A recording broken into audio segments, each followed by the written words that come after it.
Assalamualaikum warahmatullahi wabarakatuh. Saya Berliana Asri dengan NIM 43223221012 dari Prodi Pendidikan Bahasa dan Sastra Indonesia. Di sini saya ingin menelaah metode SQ3R dari judul novel Illusions.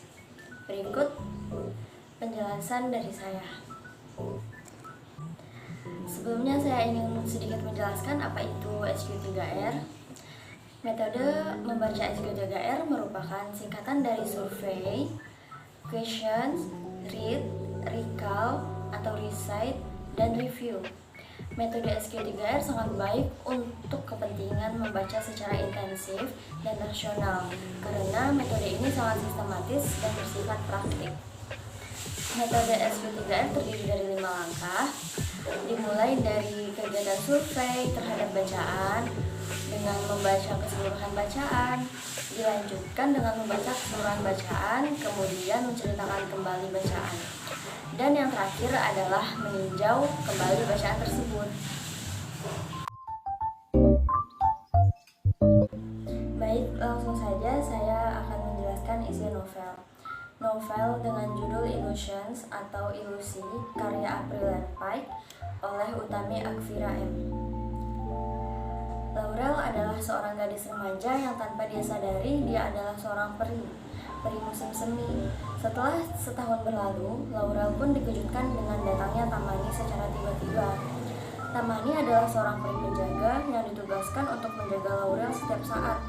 Dia merasa resah akan berakhirnya hubungan antara dia dengan David.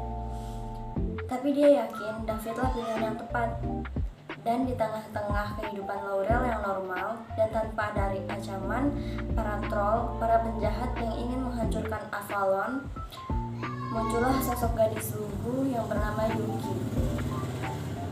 Yuki adalah seorang siswi baru, sama seperti Tamani, dan di suatu saat Clea datang ke rumah Laurel untuk menitipkan Yuki kepadanya. Sejak pertama kali Yuki berada di kehidupan Laurel dan Tamani pun mulai curiga dengannya.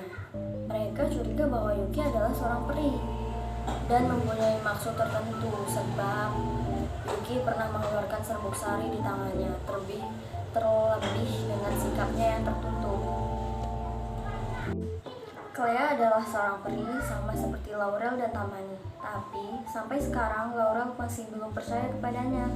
Walaupun Clea pernah menolongnya dari serangan para troll, setelah diselidiki, ternyata dugaan Laurel dan Tamani pun benar bahwa Yuki adalah seorang peri. Peri musim dingin yang ingin memiliki kekuatan sangat kuat dan ingin mengintai dan akan menyerang Laurel. Wah, dia bekerja sama dengan Clea dan para troll yang akan menghancurkan Laurel, terlebih menghancurkan Avalon. Laurel juga tahu bahwa dia mencintai Tamani. Laurel pun merasa cemburu. Dia selalu gelisah bila melihat Yuki bersama dengan Tamani. Tapi dia sadar bahwa dia memiliki David dan tidak mungkin dia mencintai Tamani, walaupun bayangan Tamani selalu ada di pikirannya. Dengan kondisi yang seperti ini, David pun mulai resah dengan keadaan sikapnya Laurel. Akhirnya David dan Tamani pun berlomba-lomba untuk mendapatkan hati Laurel. Laurel sadar dengan kondisi yang membahayakannya seperti ini, dia pun harus berpaling pada Tamani, meski menyakiti hati David, dan itu hal yang ditunggu-tunggu oleh Tamani sejak 1 tahun yang lalu. Itu semua Laurel lakukan demi Avalon yang kini sedang terancam bahaya. Walaupun dia tidak mau mengakui sejujurnya kepada Tamani, dan ternyata sahabatnya, Chelsea, diam-diam menyukai David. Chelsea pun berani untuk memberitahu kepada Laurel tentang perasaannya terhadap David. Tapi perasaan David tidak seperti perasaan Chelsea terhadapnya.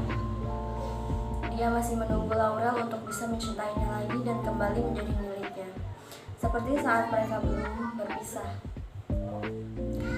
Pada akhirnya, Laurel, para peri, serta para sahabatnya pun bersatu untuk melawan Yuki, Clea, dan para troll. Seiring berjalannya waktu, Laurel pun mulai mencintai Tamani karena dialah orang yang selalu mengisi hari-harinya dan selalu menjaganya kapanpun itu. David pun hanya bisa menerima kondisi ini dengan lapang dada, meskipun itu hal yang sangat menyakitkan baginya. Baik, itu sedikit Dari isi yang saya ringkas, amanat yang bisa saya simpulkan adalah jadilah orang yang cerdik dalam berpikir, jangan cepat percaya kepada orang lain yang baru kita kenal, dan mencintai seseorang itu tidak bisa dipaksa, karena tanpa kita sadari cinta itu akan datang secara tiba-tiba dan kita tidak tahu kenapa cinta itu bisa kita rasakan. Kekurangan dan kelebihan dari novel tersebut adalah kekurangannya, pengarang terlalu bertele-tele dalam menyampaikan cerita sehingga pembaca pun merasa bingung dengan alur ceritanya dan masalah dalam cerita ini tidak diselesaikan atau anti klimaks tidak ada. Kelebihan buku ini adalah salah satu pengarang terbaik di New York. Cover buku ini pun sangat menarik sehingga si pembaca tidak cepat bosan. Pengembangan karakternya pun sangat menarik. Juga akhir dari cerita pun membuat pembaca cemas dan segera ingin tahu kelanjutan dari cerita di buku ini yang selanjutnya.